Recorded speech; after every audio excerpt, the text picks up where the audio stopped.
ये भागवत जी की कथा नैमिषारण्य में भी हुई, जहाँ पर सुत गोस्वामी जी ने शौनक आदि ऋषियों को ये कथा सुनाई, जहाँ पर ऋषि 1000 वर्ष के यज्ञ करते करते स्वाहा करते करते करते करते करते थक गए,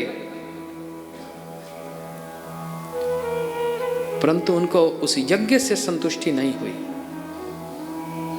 तब उन्होंने सुत गोस्वामी जी का आश्रय लिया।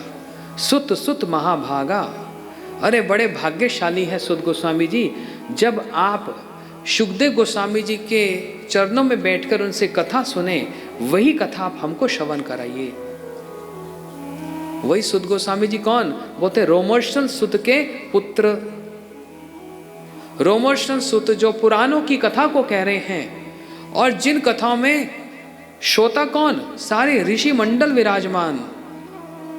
और ऐसी सभा में श्री बलराम जी चले आए। बलराम जी को आया देखकर सब खड़े हो गए, लेकिन रोमर्शन सुत मन में विचार कर रहे हैं कि कथा करते समय मैं तो भगवान की सेवा कर रहा हूं, और सेवा करते समय तो मेरे को उठने की आवश्यकता नहीं है कि नहीं? सभी खड़े हुए, रोमर्शन सुत बैठ के। क्यों? नियम आग्रह। नियम आग्रह एक दोष है। उसका अर्थ क्या? या तो नियम को पूर्ण रूप से त्याग देना, या फिर नियम को इतना कस के पकड़ लेना कि उससे श्रेष्ठ वस्तु का अनादर हो जाए। नियम तो यह है, कोई श्रेष्ठ व्यक्ति चलाए तो खड़े होकर उनका सम्मान करना चाहिए, जैसे बलराम जी आ गए। लेकिन रोमर्शन सुत विचार कर रहे, मैं तो कथा कह रहा हूं और भगवान की सेवा कर रहा हूं, मेरे को तो खड़े होने की आवश्यकता नहीं। ये नियम आग्रह है। उससे क्या होता है? भक्ति विनश्यति, जन संगम च लोलम च षड्वीर भक्ति विनश्यति। उससे भक्ति का विनाश है। इससे बलराम जी ने एक कुशा घास ली और रोमर्शन का गला काट दिया। ऋषियों ने त्राही त्राही किया, तो बलराम जी ने उन्हीं के पुत्र 5 वर्ष के छोटे बालक सुत गोस्वामी जी को आसन पर विराजमान करके उनके मस्तक पर अपने हस्त कमल को रख दिया। सारी शक्ति संचारित कर दी, सारा ज्ञान अनुभूति उनके अंदर संचारित कर दी।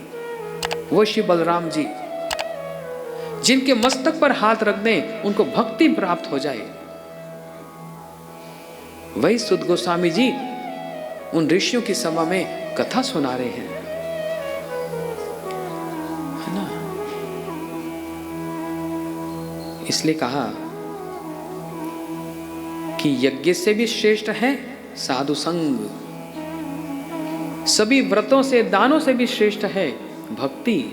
ना साध्यति मम योगो न संख्य धर्म उद्दवा न योगस्तप त्यागो यथा भक्ति ममोर्जिता।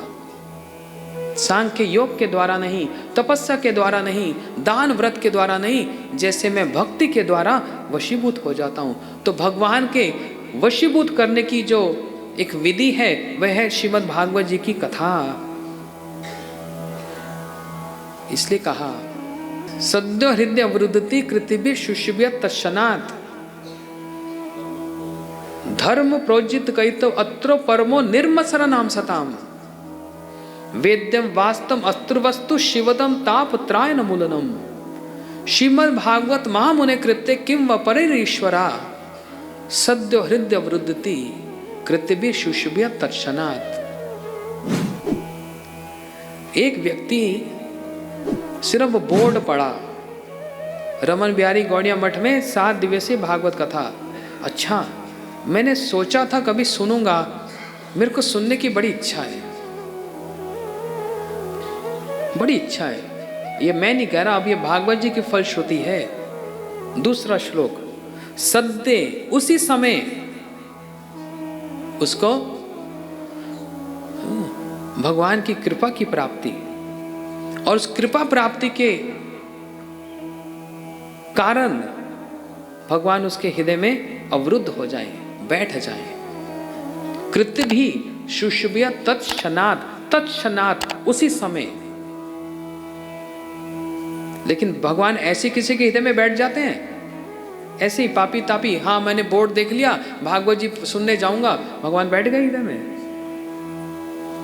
वहां पर टीकाकार बतला रहे हैं, ऐसी भावना रखने से, आदर करने से पहले प्रेम भक्ति का आविर्भाव होगा, और उस प्रेम भक्ति के आविर्भाव के कारण भगवान हृदय में अवरुद्ध हो जाएंगे।